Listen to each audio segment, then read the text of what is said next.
Like, you want to celebrate the sadness, get back on your feet after you fall down. So not how much you do, but how you do what you do. Assalamualaikum everyone.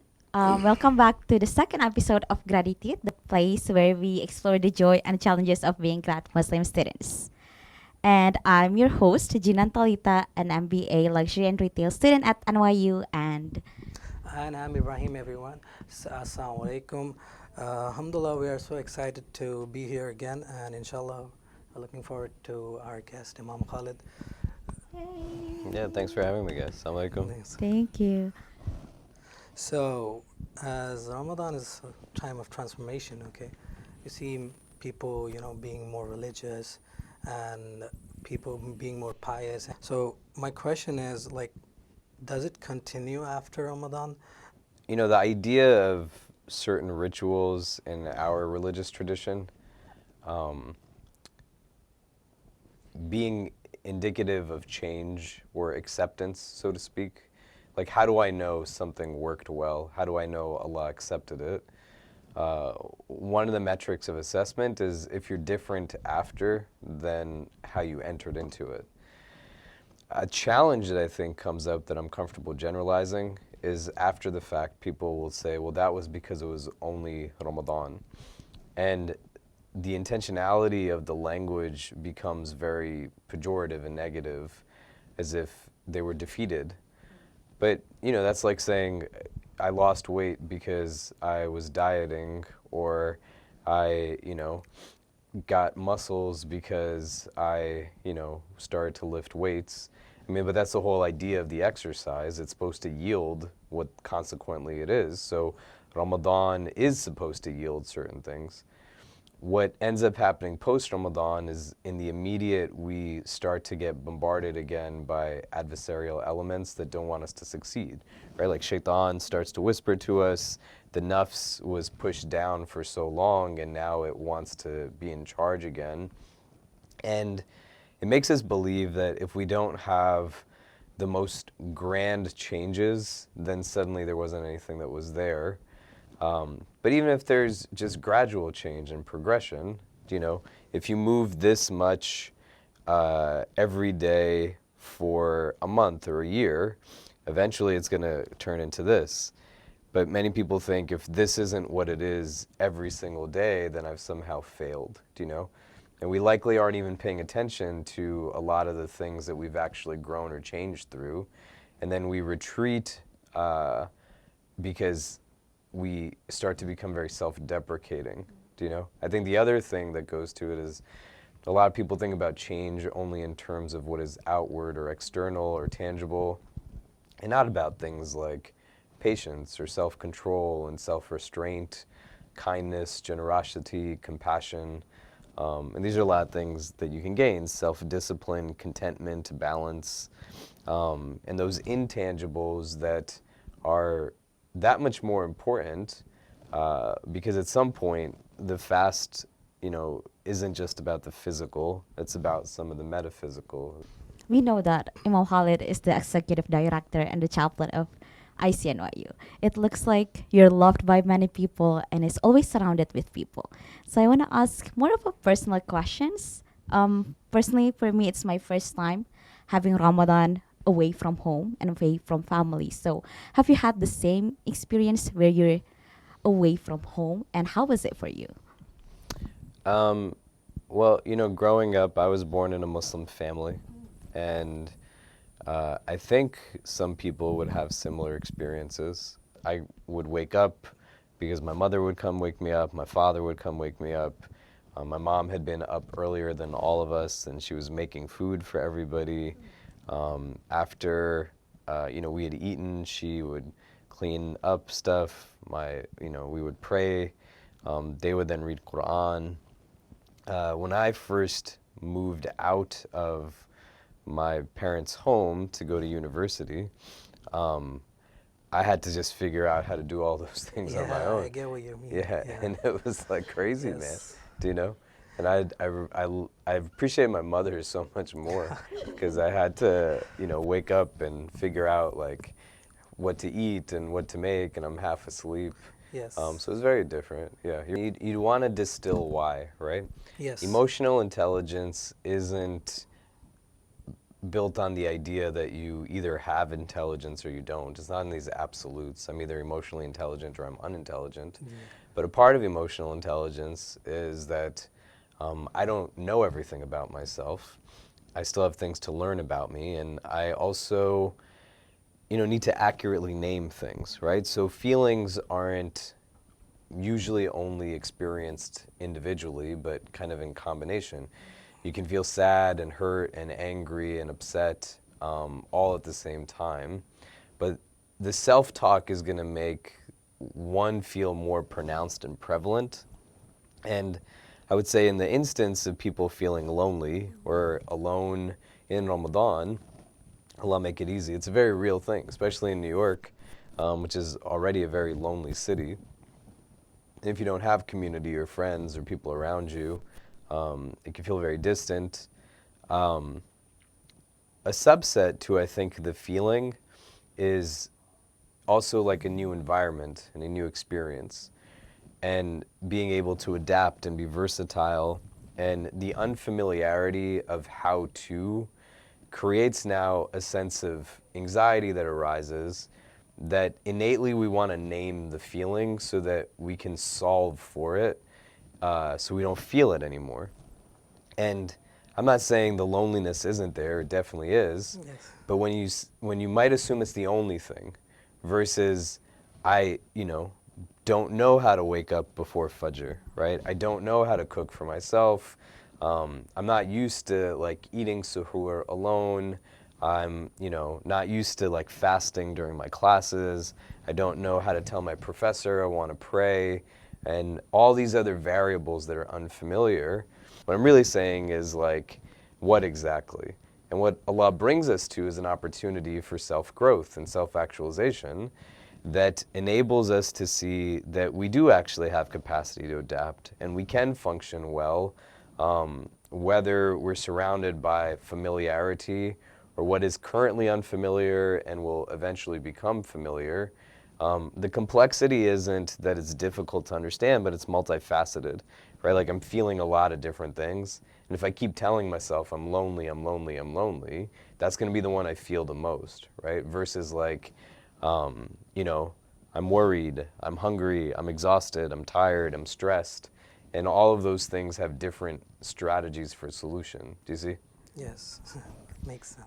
So I'm gonna sidetrack a little bit. You were mentioning about how unfamiliar it is to be in a class where you're the only one that's fasting. So I've been finding it hard to explain what fasting is because every time I said I'm fasting, they look at me as if it's something bad and they feel pity. But I love fasting. So how can I exactly explain that I love fasting and what Ramadan actually is to all my non-Muslim friends? Well, a part of the motivation is going to be, why do you have to explain yourself, right? And you want to have an intention that's rooted in a positive. And I think one of the key parts to what you just said is like, they look at me in this way. Do you know what I mean? America is a society that's rooted in a few things that are very antagonistic to Islamic ethics, right? American exceptionalism, entitlement, anti-blackness. And when you live in a system that is supremacist based, whiteness as an ideology is gonna always assume people like us are from someplace else. And it's gonna always require us to give a reason as to why we do what we do. And some people, they're gonna always be exactly where they're supposed to be, and they don't ever have to explain why it is that they do what they do. Do you know? So the number of times that you'll experience Ramadan, and every year you're gonna have to tell somebody, like, why you pray or why you fast or why, you dress how you dress or why you can't eat certain things or drink certain things. Really, what it's rooted in is this kind of comparative mode of understanding that here and in many places in the world, whiteness is seen as the primordial state of existence, and everything that is non-white is then compared to it, because this is deemed to be the norm, and everything else just is understood relationally to it.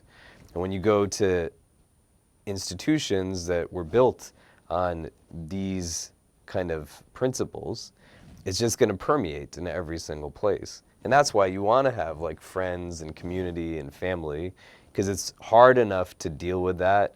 But if you're dealing with it when you're by yourself, and there's not people you can go and sit with and talk to and be like, you know, they just get it. They know what it's like to be in a room where people are fundamentally making you feel like your Islam is a liability and not an asset, and something that just doesn't belong. Do you see? So I don't know what you could tell people more broadly, but you're a nice person, right? And you want to just make sure why you're telling them doesn't come from a place that you see yourself as somehow deficient or inadequate, right? Your Islam is the most like beautiful gift that Allah has given to you, and it's not because anybody in your classroom thinks it's a good idea, right? Like, and the opportunity creates itself to then say like, well, why do I do this thing? And you affirm it more for yourself, not in pursuit of seeking validation. Do you see what I mean? And if somebody genuinely has a question, you can bring them to the IC, they can come break fast with us, they can experience like the communal aspects of it, see the charity and the volunteerism. When you live in an egocentric society, the idea for many people is not about like whether something is good or not. No one's going to tell you it's like good that there's hungry people in the world who are starving.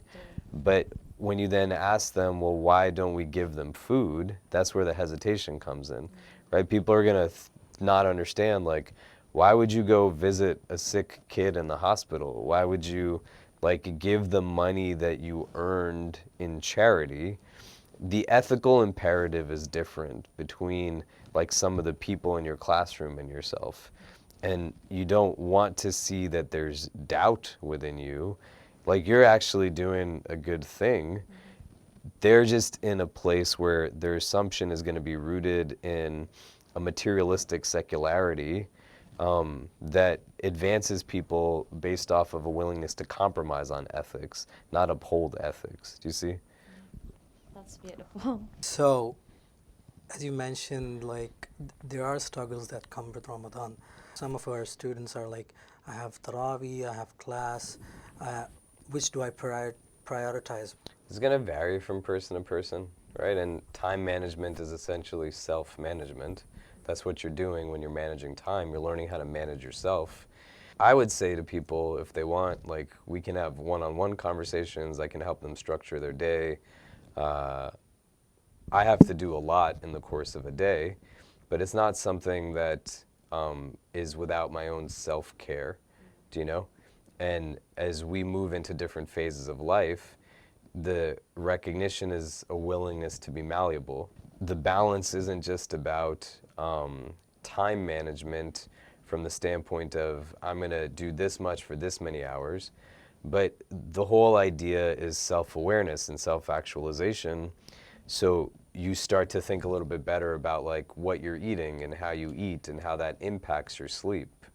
I'd also say that, you know, you'd want to be kind to yourself, right, and compassionate, and really think about where even your pursuit of studies and degree acquisition and training in and of itself is a form of worship. And the ajr that we get is in the struggle, right? It's not in just the completion of the act, do you know? So comparatively, like you all are doing degrees here, I can't imagine that it's just like the simplest thing in the world. You have to study and do projects and papers and homework, right? I don't have to do any of that, do you know? And then my job is to be Muslim, right? Where my office is, there's a wudu room down the hall and a musalla, a prayer room down the hall. Jummah doesn't even start until I get there, right? So I like am not late till Jummah. Do you know what I mean? Yeah. Alhamdulillah, right? Yeah. So thinking for yourself, how could we be compared to each other? I have no reason to like miss certain things, do you know? But if it was just about the fulfillment of the act, it wouldn't necessarily be equitable, Do you know what I mean? Like, your ajr is in your struggle with it. This is why we have hadith that say somebody who could read the Quran fluidly is going to get reward for it, but the one who struggles in the reading gets 2 because they're trying their best, right? So you have like a distinct engagement of iman when you're just getting it like complete to the best of your capacity. And Allah gives us different modes of engagement, of worship, where we're able to, still adapt, right? But reevaluate in the month. It's a month of reflection. Like, what part of you is getting down about what is not there, right? And, your podcast is called GRAD-ITUDE, right? So it's a play on gratitude. Yeah. Gratitude in our religion isn't just about being grateful for what you have. Gratitude in our religion also incorporates a gratefulness for what you don't have, right? And getting to a place where I can say, like, I have an appreciation for certain things. If you say yes to something, you're inevitably going to say no to something else. Isn't it better to, like, do X, Y, or Z in these times? I mean, it's relative to a certain extent. As long as you're not doing something to hurt somebody or hurt somebody else, right? And then your adaptability. You really want to pray Taraweeh, like, pray it in your house, right? But then, like, the excuses start coming, but I don't know the whole Quran. There's nothing religiously that says you're supposed to read the whole Quran, like, in Taraweeh during Ramadan. You're like, I only know Surah Ikhlas and Surah Kawthar. Great. Like, just read those 2 things. You'll be done with Taraweeh in 15 minutes, and it won't even be a problem for you. Yeah. There's a paradigm shift on it that says, this is for where I am now. The entire pursuit of my degree also has to be seen through the prism of Tawheed, and how is this like an act of worship? And my ajr is in my struggle. Do you know what I mean? There's people right now in the world who they're praying in like the rubble of homes in masajid. How can we be compared other than through this prism that the reward is attached to the mujahida of this, right? And the last thing I would say here is, like, you're not going to know what something means to you until sometimes you get like a little distant from it, Like, I take people for Umrah every year, alhamdulillah, and a lot of people, every time I take a group, there's always at least one person, if not many, who I sit with because they're so jet lagged and like running low on sleep that it's not even that they missed a prayer, like in a prayer window, they just missed the Jama'ah, do you know? And, we'll sit down and we'll talk, and they're very sad, and I'll say, it's not a bad thing. Like, you want to celebrate the sadness because it's telling you your heart is actually attached to something. And I said, have you ever felt bad about missing a prayer before? And they'll say no. I was like, well, then now you're understanding you're building like an importance to it. Do you see?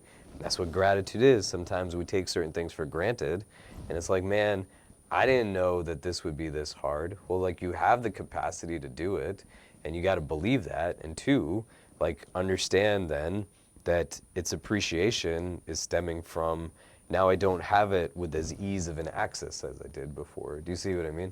Yes, that makes sense, because I've seen people comparing themselves in terms of what they have done in Ramadan. Like, one, like, mashallah, somebody got done what they got done. Yeah. But acceptance is from Allah, right? Ibrahim alayhi salam, he's making the dua, Rabbana taqabbal minna. Like, why? He's the Khalil of Allah. And he's saying, like, oh Allah, accept from us. Because it's all with Allah. And it's not a quantifiable, like, metric. It's a qualitative metric. So not how much you do, but how you do what you do. And doing it well and with intention and consistency. If you can do something and you're not doing it, right, and you're using something as an excuse, do you know? Like, there's a difference between me saying, I can't pray Taraweeh at night because I gotta take care of this or do this with my kids or, like, community this or that. But very easily, if I'm not really looking at myself inwardly, I could be using that as a justification for not doing what I have the ability to do. Yeah, but the competition mode, it goes back to like what we were just talking about. That's what this like society is built Yeah. off of, right? It's constant comparison. And you know why? Because people benefit from you hating yourself, right? Then you're gonna buy stuff to make yourself feel better, thinking it's gonna make you happy, and you're just purchasing novelty. You wanna see yourself the way Allah sees you, you know? And you just try your best. Like, that's just all that there is. Do you see? Mashallah, I think it's really beautiful that I'm reminded once again how beautiful our religion is, how compassionate Allah is, that He actually rewards us based on our efforts. And it reminds me back to our revered brothers and sisters, knowing that it's the first time that they experience Ramadan. So it can be overwhelming because there's a lot of things that we can do to chase the rewards from Allah. But what advice would you give to them? I mean, if you're somebody who's new to Islam, you know, you made the courageous decision to take your Shahada at a later stage in your life, or, you know, you're in a place where you might have been born into a Muslim family, but you just don't really know anything, and you're just for the first time, like, learning about it. There's a difference between the person who is totally new to Islam and just learning it for the first time, and somebody who's like practiced it, known it, understood certain elements to it. The religion does not have like a high bar of entry. It's purposely very low because anybody can be Muslim if they want to, right? Like, look at the three of us. You know, we might have some commonality in our ancestry or heritage. We're also from like different parts of the world, born to like different like locales, right? Our own upbringing is then impacted by it. You want to make sure that the person who you're taking from isn't able to only give to you because they do something, right? Like, just because I pray doesn't mean I know how to teach someone how to pray, right? No, yeah, that makes So, sense. like, somebody who's new to it, they will, in the most general sense, let's assume they, like, somebody was walking through Washington Square Park and saw us, like, praying through the window, and they're like, this is so beautiful, I want to be whatever this is. And they didn't even know we pray 5 times a day, right? And they're like, okay, well, guess what? Now you got this thing going on. They have a legal excuse from a fiqh standpoint to do only the fard elements of the prayer. Does that make sense? Yeah. In the Hanafi school, like, there's not so much Arabic that you have to do in the fard. In the standing, you recite the shortest verse in the Quran, and then in the rest of it, it's just essentially the postures. But what a lot of people would do is like give somebody the final form of it, you know? So the fara'id, the wajibat, and the sunan, they'll present it all together, and that person's gonna get overwhelmed. Like, how can I know how to do all of this by the time like Fajr starts, right? So just because you know how to pray doesn't mean you know how to teach how to pray. And most of us can only give people what it is that we possess. So a lot of us, we only know like the do's and the don'ts, and in a very limited way. Somebody who's a convert to Islam is going to very easily take what you say Islam is to be fact because you're Muslim, and they don't know any better, right? Second, I would say, like, finding a person is important. And again, you could reach out to us. We get, like, a lot of people take their Shahada in our community. But there's not a difficulty in accessing information. It's really easy to find information online. Just distilling information is hard. And so understanding that, like, who you're, like, kind of feeling empowered to talk to, as well as who it is that feels empowered to give you advice. You're not anybody's project. You know, the last thing I would say is, like, removes also accountability from somebody who shouldn't be, like, teaching if they're not mindful of language, do you know? I had a guy here in the beginning of Ramadan of this year who a classmate had taken Shahada, you know, on her own. And she's Muslim, you know? You don't need to have, like, a large group of people. We don't have, like, this idea that a religious figure like like there's nothing between you and Allah. Someone could sit in their house on their couch, say La ilaha illallah Muhammad Rasulullah, and they're Muslim, right? And so this like kid, you know, was telling his classmate, it's better for you, you're supposed to like do this with like an imam and witnesses and whatever else. And none of his friends were like disagreeing, right? So I said, well, let me talk to the person. And I got on the phone with her. And she was like, I'm not really comfortable in these big spaces. And I don't really want my family to know that like I've done this. And I'm worried about this and that. And I was like, then why do you want to do this? She's like, I don't. They're just telling me that this is something I should do. And so I said, look, you're Muslim. You took your Shahada. You're like literally praying Taraweeh right now in a dorm with your friends, right? And you're fasting, like, you're good. You don't have to, right?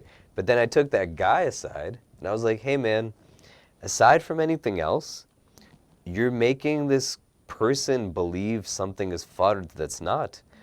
That's something that you will potentially have to explain to Allah. Why did you say something was something in our religion that it isn't, right? Like, hatu burhanukum, you have to bring your evidences. So where does it say in our religion that you are supposed to do this? And he was like, oh, that's not what I meant. I was like, but it's what you said. And now this poor girl who's been Muslim for like 2 weeks, 3 weeks, she's just taking what you're saying, and she should be in a place where she's making dua and benefiting from Ramadan and kind of adapting in the ways that she has the ability to. But because somebody who's Muslim, who quote unquote looks like they know Islam, is telling her something, is throwing her into a conundrum of like all kinds of thoughts. Like, what if my family sees a picture that someone posts online, because I don't know all of these people, and there's like 1,000 people at iftar and somebody's going to record this or that. None of that even has to happen, but it starts from somebody who thinks they're saying something that makes sense, but in reality it's creating more of a problem. Do you see what I mean? Does that make sense? Yeah. Now it makes me think how non-Muslim and maybe new Muslim don't really read the Quran, but they look at us. So we have to be really careful about what we say and what we do, because we somehow be the one that interpret Islam to those people that don't know Islam. And inshallah, this episode gonna come out before the last 10 Ramadan, 10 days of Ramadan. So how and what can we do to maximize it? Because I know it's a special time. To maximize the last 10 days Yes. of Ramadan? Yeah, I mean, you know, the entirety of the month is the exercise, right? It's like, for example, people think, you know, the Jummah prayer is like the blessed time of Jummah, but in reality, the whole day of Jummah is Mubarak, do you know?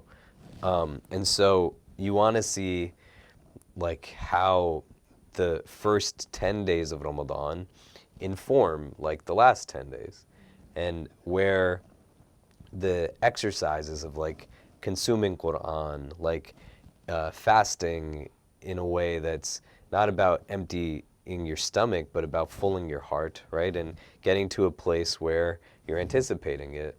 And what ends to happen that's so beautiful, do you know, is you get all these people who in the last 10 nights, they are like praying, they're making dua, they're really pouring their hearts out. But what they're embracing again is a sense of possibility. Do you know? The rest of the year, like, you know, people, like, after they pray, they just get up to run to whatever their heart's distracted to, right? They're not, like, making dua for things. Do you know? And so much of our religion, or all of our religion, like, everything goes back to Allah. And in those last 10 nights, like, people become open again because the fast, the Quran recitation, the volunteerism, the spiritual exercises are transforming their inward, and it enables them to embrace the idea that like possibility is a thing, and I'm going to turn back to God, and I'm going to ask of God, because who else are you going to ask other than Allah for something? Do you know? And once you can embrace possibility, you're in a place where the road ahead of you is experienced very differently. Because we have this tendency, it's a generalization, that says, like, if something didn't work the first time, I just shouldn't do it again. Do you know? Like, what's the point, right? Or like, if I didn't have the ability to do it, it means it just can't get done. And it's like, well, who do you think your creator is? Do you know? And so why are all these people coming out on like the odd nights, the last 10 nights, the 27th night, whatever nights they're coming?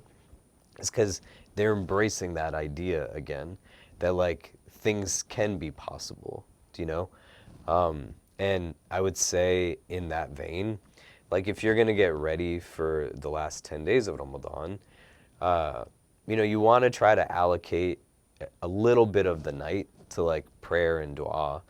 And, you know, if you're not able to pray, like your sister who's on her monthly cycle, you still make dua, right? And you start thinking from now, like, what am I making dua for? In the Quran, there's two groups of people who are on pilgrimage that are juxtaposed to each other. One that makes dua like while they're on pilgrimage, right? In Surah Al-Baqarah, Rabbana atina fid dunya, that, oh Allah, just, you know, give to me dunya. And then the second group says the dua that a lot of us are familiar with, Rabbana atina fid dunya hasana wa fil akhirati hasana wa qina adhaban nar. These are people who are like on pilgrimage, do you know? Like in this heightened state of awareness. One group is only asking for dunya, and they're not even asking for like what is hasin in dunya, right? They're just saying, give me dunya. The second group is asking, give me like what's good in the dunya and in my hereafter what's good, and protect me from like the pits of chastisement, right? You want to be in that like second group that is not just in a place where your du'as are like about what's temporary, but what's about eternal, and in a place where you anticipate it. Tahajjud and Qiyamul Layl have two differences, or one primary difference. Like if you sleep and wake up, it's called Tahajjud. If you don't sleep, it's Qiyamul Layl. It's prayed the same way. And there's like barakah in the last third of the night, the last half of the night. But like you can technically pray Qiyam anytime after Isha. So if you know, right, like I gotta be in bed by 10 p.m. I can't be awake at 1 in the morning. And this is where like the people around you who talk that say, oh, it's better to do this or it's better to do that. No, man, just pray like 2 rakahs after Isha or like before you go to bed and sit down and make dua, right? You're not in competition with anybody, and our God hears and listens and accepts these duas. If you have the ability to pray Isha and Fajr minimally in Jama'ah, like that's a good thing to do. Say you're not doing anything else, right? For somebody who prays Isha and Fajr in congregation, the idea is like they have kind of observed the whole night in some capacity. But if you're praying in the night, or, you know, like again, you work within your means and do your best.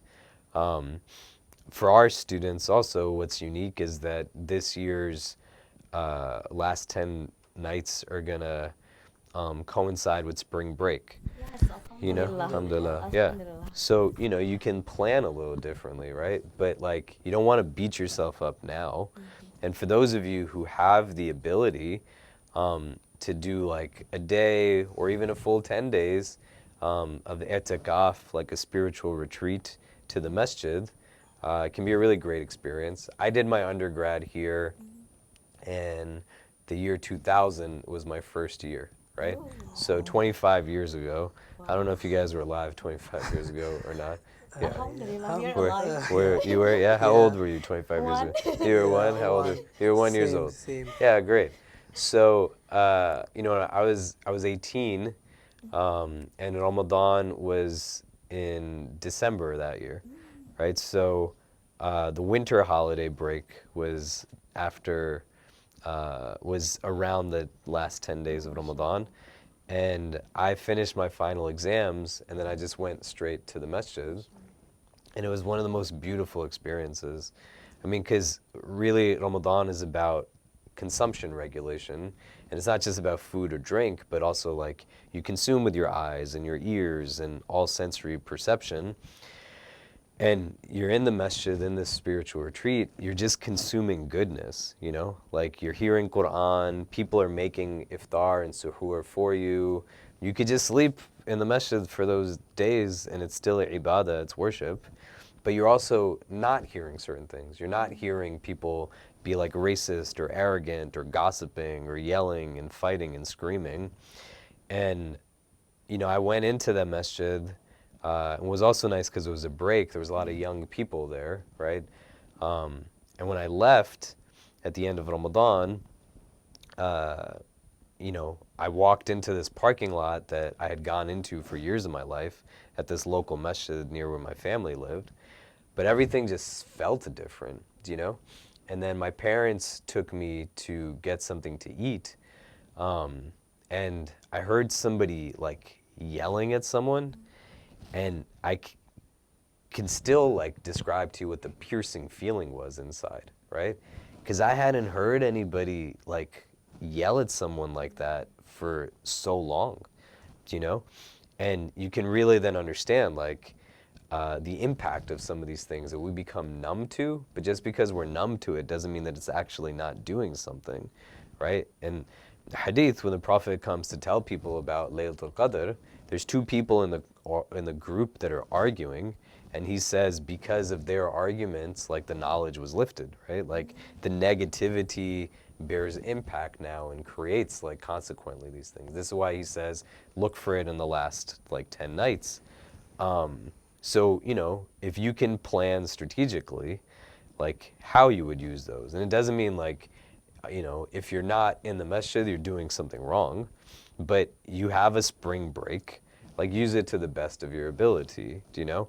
But like within your own strategy. And I'll say it again, if this is gonna go up before, like you can turn to us and we can help you figure that out. It's gonna look different from other people. You might not be doing it the same exact way as your classmates, and that's fine, but we can help you figure out like what would be a good plan around it, you know?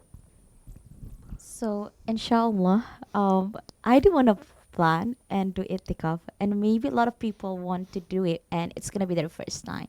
So, what are the know-how that you can give out? So you gotta make sure you're eating well and sleeping well. And the whole idea isn't like having an objective and not reaching an objective means failure, right?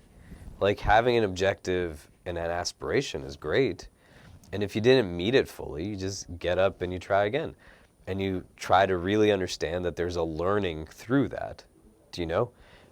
What is my body telling me? What is like, you know, my like overall wellness telling me? I'm learning about myself so that I can make adjustments and then I have something to continue to work towards. Do you see what I mean?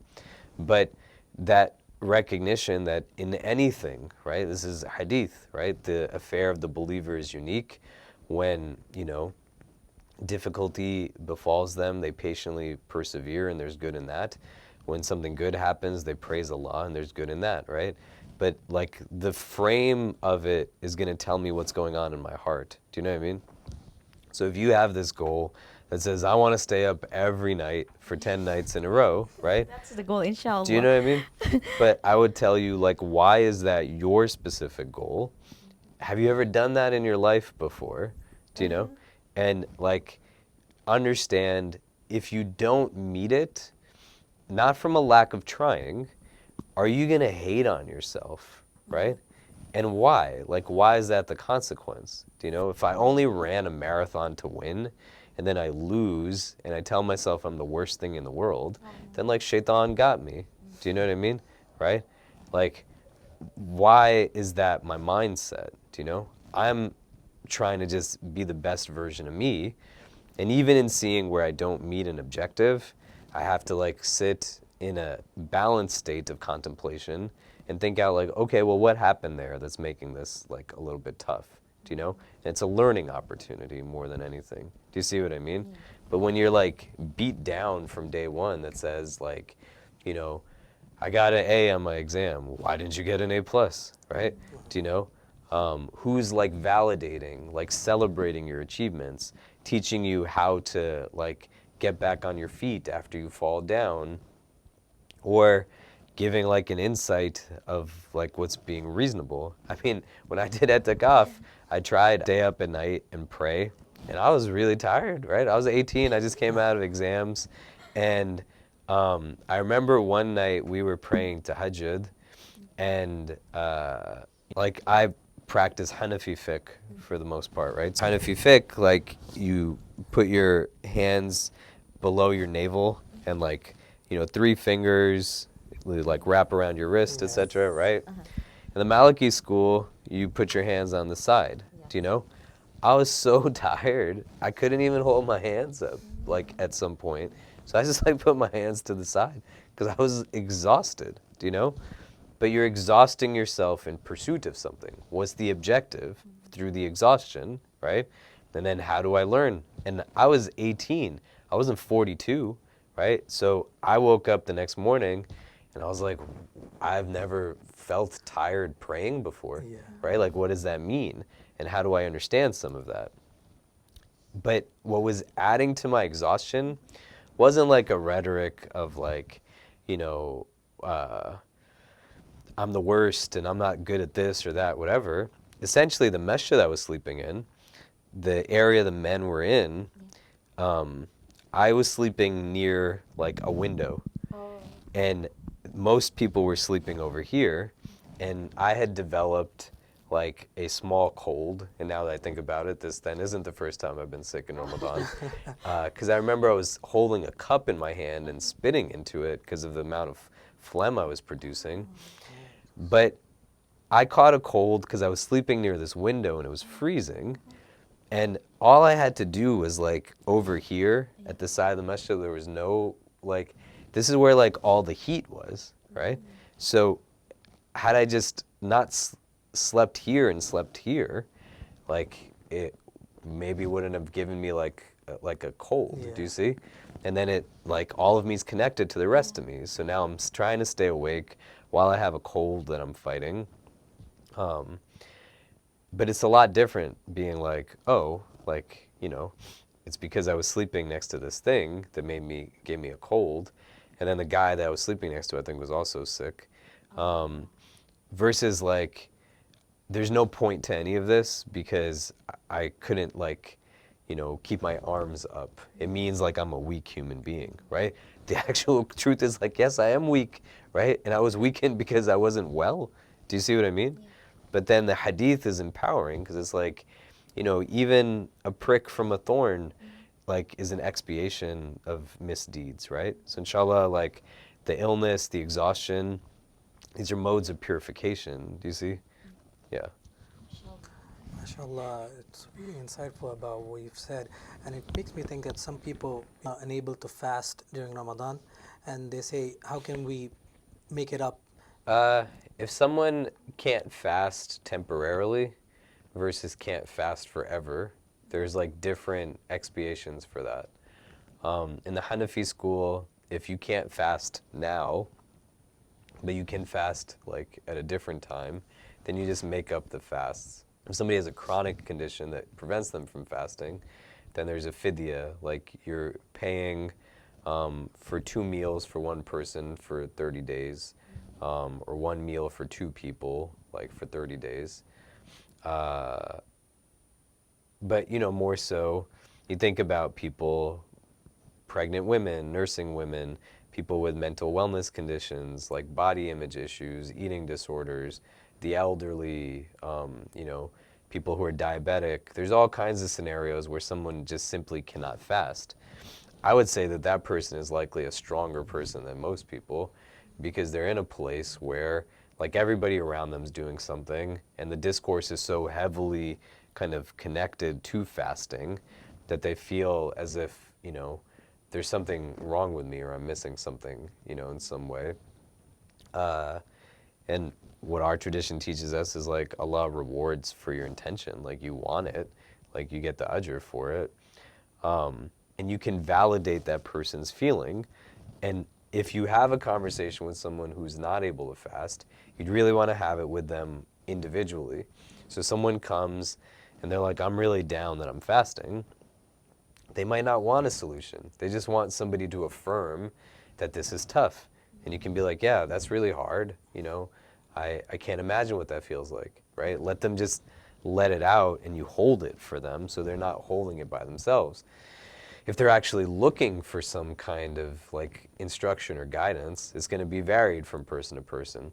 Some people, they feel really uplifted because, you know, they're cooking suhoor for their friends.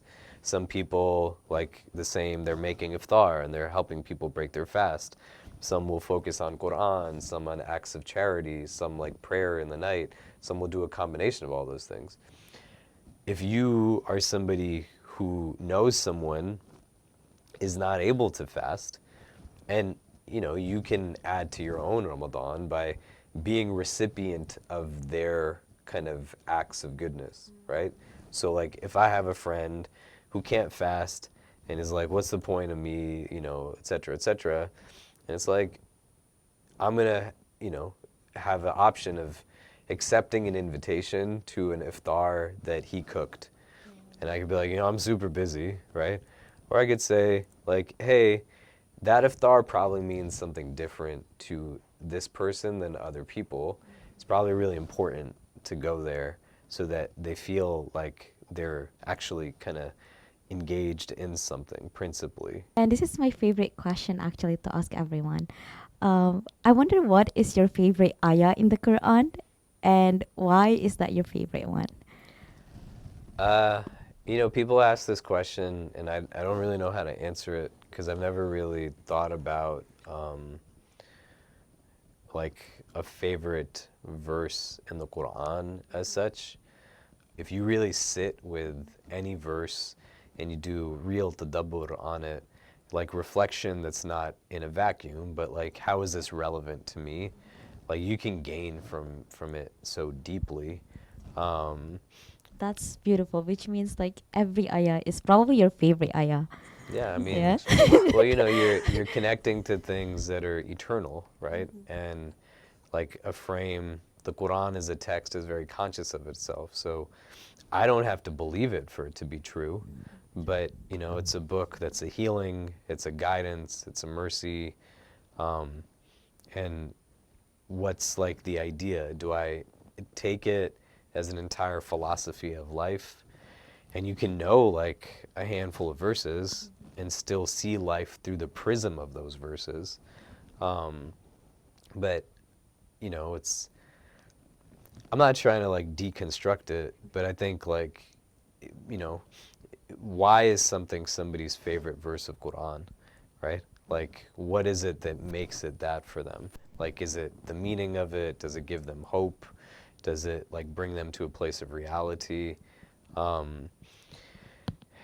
Do they feel like they have an answer just because they don't really know an answer and they're going to go back to a default one? But you know, I think like it's such a gift that we get to be from a last ummah with a last testament, and we have access to like such profound wisdom, you know, that's like very real. Like if you read the book, I mean, it tells us like so much about ourselves, and all of it like is just true. One last Look at that. question is, what would you say, like the experience of Ramadan is in one word? The experience of Ramadan in one word. Yeah, in one word. You know, I maybe replenishment, right? Oh, mashallah. Yeah, Yeah, you like that? yeah. There we go. It's amazing. Yeah. Okay. Thank you so much, Imam Thank you, guys. Khalid, Yeah. for having us today. you. It's such Yeah, a good it's conversation. It's such a beautiful it's- conversation, much needed. I would say it's kind of a month that makes her more connected to our religion. Well, I appreciate the opportunity, inshallah. So much. Yeah. Also, thank you so much for all of the listeners. Please do follow us on Instagram. It's Yeah. at mgsg.nyu. And inshallah, we'll see you in the next episode. Assalamualaikum. Assalamualaikum. Assalamualaikum.